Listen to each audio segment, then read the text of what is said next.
It's That's Lit with me, Shazzie Dee, and I cannot believe it is already 2025.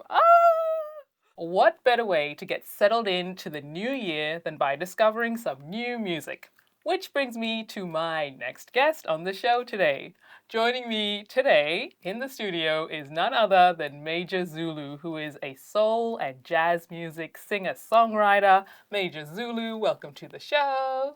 Oh, wow, that was great. That's awesome. Thank you so much. Yeah. I am so glad that we are here and that you're on the show. Thank you. And so before we get into some new music, because Major Zulu has just released some cool new music, we'll get into that in a minute. But before we get into that, can we start off by delving a little bit into your own musical journey? Ooh. So, is jazz and kind of soul music, is that kind of something that you always gravitated towards when you first started?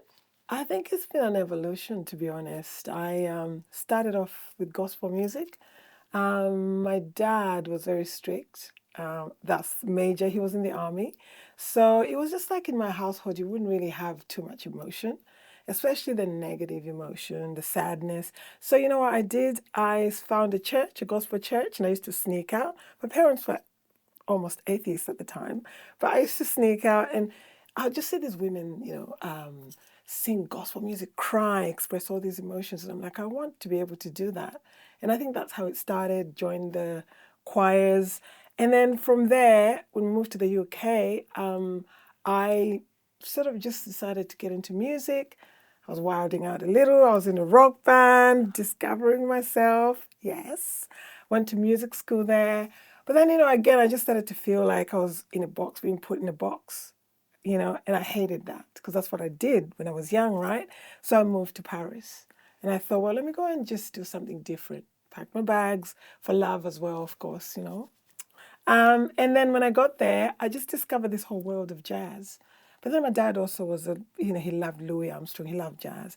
But did that, and yeah, and that's where all these different sort of combinations of musical genres came from. Ah, incredible. And I feel like, now, like listening to your music, because I've listened to some of it, you can really hear so much of, deep, a variety of kind of influences in Absolutely. your music. Can you talk about some of the people who have kind of inspired your work? Wow, it's rock and roll from Nirvana to you name it. I don't know, the Rolling Stones. That music was in my house. Even African musicians. My parents played a lot of jazz, Sarah Vaughan, Billie Holiday. But then again, there's the Lauryn Hills. That's the music obviously I grew up with, the Michael Jacksons, the Whitneys. So it's a whole rich culture of musicians, really. Yeah. Wonderful. And you touched on a little bit on kind of where you have lived before coming here to Sydney, to Australia. So you were originally from Zambia, is that I am, right? yes. And then you mentioned UK, Yep. Paris, and then here. Can Yeah. you maybe talk about some of the differences or similarities when it comes to like the jazz music scene? Look, I think Zambia definitely doesn't have a big jazz scene. I left very young, but I think it's coming up a little bit. There's Sampa the Great who's really talking about Oh, this Zam rock. she's great. Quite interesting. So there's a lot of jazz influences in Zambia because of the Zairian sort of. I think there was a big jazz school in Zaire. So all these Zairians, Congolese people, kind of flooded in, and musicians are very much influenced by that. But I think UK for me didn't have much jazz, to be honest. I think it was France. France definitely has a scene there, historically as well. They Yes. respect a lot of jazz. In the UK, no. Maybe I was too much in the rock world. Maybe. You And know that what was I mean? big there too. No, yeah, so yeah, but occasionally I would see some jazz musicians, but it wasn't that big. But France is really where it was at for me. Okay. Just every little venue had these historical sort of vibes. You could just tell, the Nina Simone's there. You could just feel it when you enter these little, caves and yeah. And kind of speaking of these differences, on your socials, there's this cute video that you did. Oh, And it was you describing, it was, I think, the UK, Paris, and Sydney, and how they kind of represent different types of lovers. Can Oh, is that the little makeup? So funny. Oh my I thought God. it was hilarious. God, I don't know if yeah. you remember it, Yeah. but I found it really funny and really cute. And I want to know if you can still remember the three and how you described them. Yeah, no, I totally can. I really meant that from my heart because I think people ask me, what's the difference between this and that, France, Australia? And for me personally, look, I've been a diplomat's child, so I moved around, never really found somewhere to settle.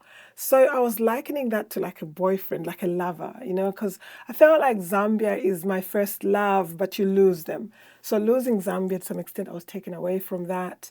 But that kind of is my, first love, right? You always kind of go back to those elements. But then, going to the UK, I felt like people just go to London and they're chasing something. And it's almost like whether it's a dream, and you're always chasing, but you never quite get it. Getting. So that this lover that I was saying is like these lovers that you meet and you're in love with them, but they just never quite, they're not there. And you're like, ugh, I'm sick of this, right? And so going to Paris for me, oh my God, this is a frustrating lover. Okay. This is the one that you're always arguing. I know, because Paris is frustrating to live in. I mean, I think as much as it's great, there's a lot of bureaucracy. There's a lot of things take too much time to do, and everyone's sort of like, it's not linear. People just go, oh, but, oh, it's not my fault, but we could do this. Different points of views, and I love it, but everything's a debate. So it's just like, this lover is great, I love you, but I gotta leave you. And then, of course, there's Australia. This is like, for me, my love. And I know people are like, oh, but Australia. I'm just like, well, I resisted coming to Australia for a very long time. I didn't know what I was going to find. It's like, Black people don't come to Australia. This was just some of my community going, what are you doing? They didn't know any better. But I think when I came to Sydney, it was very cosmopolitan. For me personally, just there's a lot of mixes of different people. No one's really, other than the Indigenous community. A lot of us come from different places. So I felt like, okay, I don't feel alone as an immigrant. But certainly it was like my love of the sun. Come on. The ocean. Just because, it's like Zambia, but elevated a little bit in terms of just the architecture. So for me, it was just like, okay, this is my first love and more. It's like my favorite pair of jeans, Yeah. Yes. How cute. Look, I haven't been to Europe yet, but Oh my God, you need to go. I need to go. That's next on my bucket list because Europe's big. Like, there's a lot of ground to cover. That's very true. That's very true. And look, be happy in Australia because it's awesome here. It is. I agree. So I had the pleasure of actually seeing you perform live. This was a couple of years ago. Oh my God. Yes. Don't worry. You probably didn't even see me. Like, I went with my sister and we're like, okay, there's jazz music playing. It was at Foundry. Do you normally perform at Foundry 616? Wow. It was incredible. You and your you. band, and I'm genuinely, as someone who genuinely went there just to be like, oh, what's going on here? It Should was have said great. hi. Look, I didn't even know. at the time, did we know each other then? I'm not sure if we did. I'm not sure if we did. Okay. And so, listening to you live, which is incredible, by the way, I absolutely loved how you also, not only did you sing your own music, I think you also did a lot of covers. Yeah, just standards, yeah. Yes, and for me, Amy Winehouse, Valerie is one of my favorite songs. And you did a cover of her, which was fantastic, along with some Nina Simone. I just wanted to hear from you, what does it feel like, taking on those, I don't know if you can call them modern classic, but and even other classics as well. How does it feel, putting your own kind of twist to, that kind of jazz music that people also really enjoy listening to? Look, I think at the time I was releasing the DIY project called Life. And I was playing all my influences. So I took people way back from my parents' living room to London days when Amy Winehouse was, in Sade. So I think that was just making them understand through different sort of artists that have influenced me live on stage. I love these people. They influenced me heavily. Amy Winehouse, we used to jam with in London. No way. Absolutely. And she was so shy. But we just, there was this place called 10 Rooms, and it was a Monday. and people would queue up on a Monday. Like literally, you wouldn't get in. There was a queue outside like, because we were artists. Yeah. Would go in, of course, and just kind of giggle at the back because all the big greats, the Princes, the Shaka Khans are coming. It was a jam night, huh? So that when they come and tour, they just come and they jam, and we just, oh my God, they're so great. And so this is where Amy was, but I remember her starting to open up, and she was heavily influenced by these, you know, Black British musicians. All of us were. So that's where her sound came from as well. So yeah, and then of course Sade, never got to see her live, but my mum always had her playing. Wow. Yeah, I always, even now, I play her.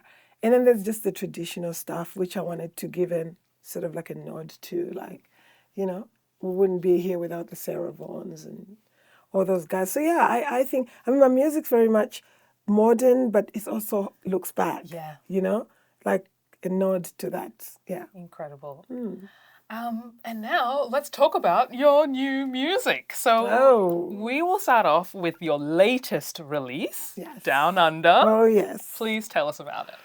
I told you Australia was my love affair. So I think for me, look, it might sound like some tourist excited to be in Australia. I've been here now like six years now, So you're excited about it? Yes and no. I think for me, Down Under was me just going, wow, it was a surprise. Australia was a surprise to me. It was like I never thought I would come here, never planned to ever come here. I don't know why. It was just never crossed my mind because of all the stuff people said, But when I came here, it was a genuine surprise. Looking at the sunsets and just like I talk about how there'll never be a sunset like this, I live near the water and you can see this sunset at some point. You're in the park, you see this beautiful thing and you see the ocean. It's just like, oh my God, you see God, right? For me. And I think that Down Under, and then of course, I thought that Australia, I don't know, I just thought it was very one kind of person here. I would say it was almost just white. I didn't think there were people like myself. So when I came, I saw very inviting people going, hey, come here, everyone's nice here. And, I was just like, wow. And so this is where Sydney Sider reaches out to me and I'm like, well, I don't swim, but I'll come to your barbie. It's been a great experience, being here. So Down Under is a dedication to my feeling, and I still feel the same way every day, Yeah. Incredible. And even a few months back, you had another new release, Honey Honey. I did indeed, Honey Honey. What was that about? That was about love. That was about my literally my Australian lover telling me you have to come to Australia. And I'm just like, I can't do it. And it took 5 years to make that decision to come here. He is Australian, right? But, so yeah, it's very special because Honey Honey was about him to some extent. Yeah. Yeah, and it feels like, those two songs in particular really have, Australian vibe. Yeah. But the whole EP, which comes out in May, has the whole EP really is I have this song called Byron Bound, and it's one of my favorite songs. And it's this myth that we have, like in Europe, we have this myth where, Byron is where every hippie used to go to and all that historically. Of course, it's been gentrified now. But the point is I still have that. So for me, it's just the idea of getting away and going to be in nature. That was that song. Yeah. So it's a dedication. It's my life here as an immigrant in Australia, that EP. And I'm very, very proud of it. And it's proudly sponsored by Create New South Wales. I have to say this. They've been amazing. So, yeah. Awesome. So you said May. That's okay. Which is actually, that leads really well into my next question, which is, what do you have planned for the rest of the year? So I guess you're looking forward to your EP release? I'm so looking forward to it, and I'm so looking forward to go to the stage now because my whole body of work has been produced, and it's time for me to actually go and share that, tell the stories with all my original work, and just play. Especially in Australia, I want the road trips. I want to just, I don't know, feel this country, feel it, Yeah. the earth of it. Ooh, how exciting. That, and, look, there's so many plans. There's, shows coming up at Gallery in New South Wales, starting there, and just, I think I want to go out a bit more. Nice. Yeah. little towns. Give them a bit of soul. Yes, yes. Come on, everyone needs a bit of soul. I think. Absolutely. Yes.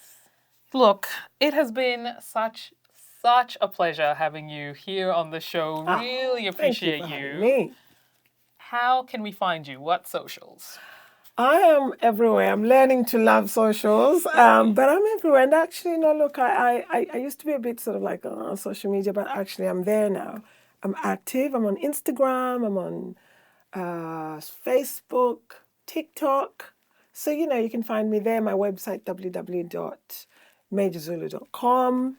I'm there, and I'm always responding to people because I think it's important to get to learn and learn a lot. So make sure you go right ahead, follow Major Zulu, check out her music on all platforms. All platforms. In fact, Down Under is out. You can go and stream it, share it, love it. Amazing. Thank you again, Major Zulu. You're welcome. Thank you for having me. No problem.